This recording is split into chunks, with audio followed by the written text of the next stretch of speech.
Live করতে পারছি না, তাই ভিডিও করছি। কারণ লাইভ করার মতো যে পরিস্থিতি, বিশেষ করে রাত্রির বেলাটা, সেটা অনেকটাই সমস্যা তৈরি হচ্ছে। বুঝতেই পারছেন, নেটওয়ার্ক সমস্যা, তার সঙ্গে ঠান্ডা।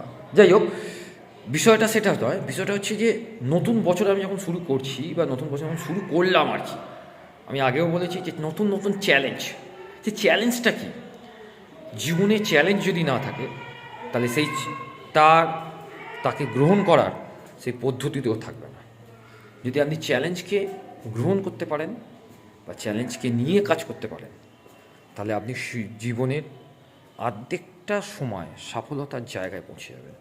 কারণ আমরা বিশ্বাস করি যে জীবনে যদি চ্যালেঞ্জ না থাকে, তাহলে ওই সকালবেলা উঠলাম, খেলাম, ঘুমোলাম, চান করলাম, তারপর হয়তো অফিসে বেরিয়ে গেলাম, তারপর অফিস থেকে এসে কিছুটা একটা কাজ, ইটসেট্রা ইটসেট্রা। কিন্তু যদি প্রতিদিন একটা নতুন চ্যালেঞ্জকে ক্রিয়েট করা যায়, তো প্রতিদিন কি আপনি নিজেকে চ্যালেঞ্জকে ক্রিয়েট করবেন?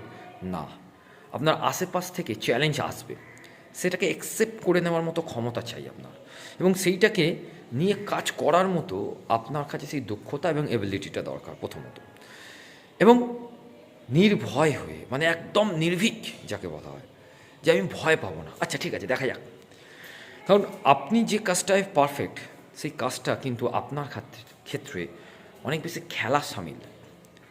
চ্যালেঞ্জ মানে সেটাই, যে আপনি যে কাজটা করতে পারছেন সেটাকেই চ্যালেঞ্জ নেওয়া, সেটা কিন্তু আপনার ক্ষেত্রে অনেক বেশি ক্লিয়ার হয়ে যায় যখন আপনি সেই কাজটাকে খেলা মনে করেন।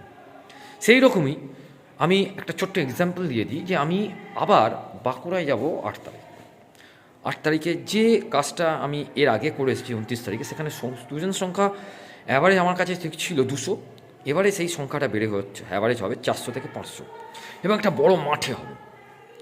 তাই এখানে নিজেকে উজাড় করে দেওয়া, বা বলতে পারেন নিজেকে চ্যালেঞ্জ জানানো, বলতে পারেন নিজেকে আবিষ্কার করা বলতে পারেন, এই সব কিছু নিয়েই নতুন চ্যালেঞ্জকে আমি অ্যাকসেপ্ট করতে পছন্দ করি। আপনাদের জীবনের মধ্যেও এরকম নতুন নতুন চ্যালেঞ্জ থাকবে, নতুন নতুন সেই অ্যাকসেপ্টেশনগুলো থাকবে, অ্যাকসেপ্ট করতে হবে সেগুলোকে। নাহলে কী হবে বলুন তো, যে আগামী দিনে আপনারা নতুন কিছু ক্রিয়েট করার মতো সেই জায়গাতেই থাকবেন না। কোথাও মনে হবে যে জীবনের অর্ধেকটা সময় হয়তো আমি নষ্ট করলাম এই সকালে ঘুম থেকে উঠে বিভিন্ন রকম কাজ করতে গিয়ে, এবং তার সঙ্গে আমি নিজেকে মূল্যায়ন না করে। মূল্যায়ন মানে হচ্ছে এখানে নয়, যে মূল্যায়ন মানে হচ্ছে নিজেকে তৈরি করার মূল্যায়ন। মূল্যায়ন মানে হচ্ছে আমি কি করলাম সেটার মূল্যায়ন। রিভিউ থেকে দেখতে হবে যে আমি কি কি জিনিসগুলো করে আসিনি, সেইগুলোকে করব। কি কি জিনিসগুলো আমি করতে পারি সেইগুলোকে করব।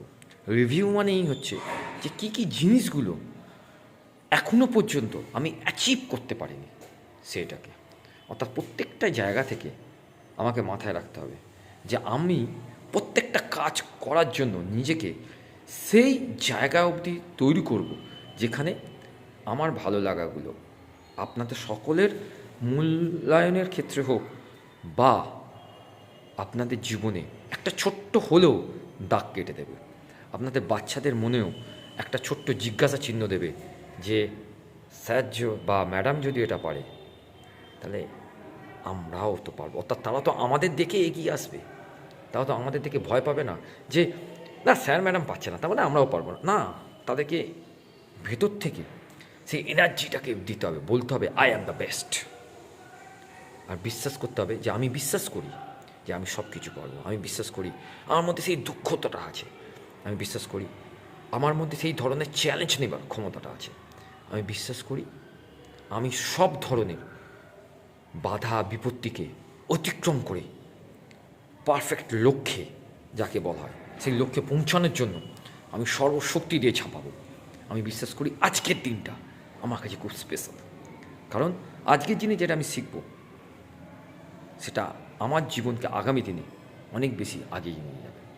এই ধরনের কথোপকথন, এই ধরনের কাজ যদি বাচ্চাদের সামনে রাখা যায়, দেখবেন আগামী দিনটা বাচ্চাদের পক্ষে অনেক বেশি ক্রিয়েটিভ তৈরি হবে, অনেক বেশি তাদের মধ্যে সেই এনার্জিটা বুস্ট হবে। কারণ আমরা তো সবাই বাচ্চার সঙ্গেই ঘিরে আছি, বাচ্চাদের নিয়ে ঘিরে আছি। তাই আসুন সবাই মিলে একজোট হয়ে এই সুন্দর সময়টাকে সুন্দরভাবে কাজে লাগে এবং 2026কে আমরা নতুনভাবে আবিষ্কার করি নিজেদের জন্য এবং বাচ্চাদের জন্য।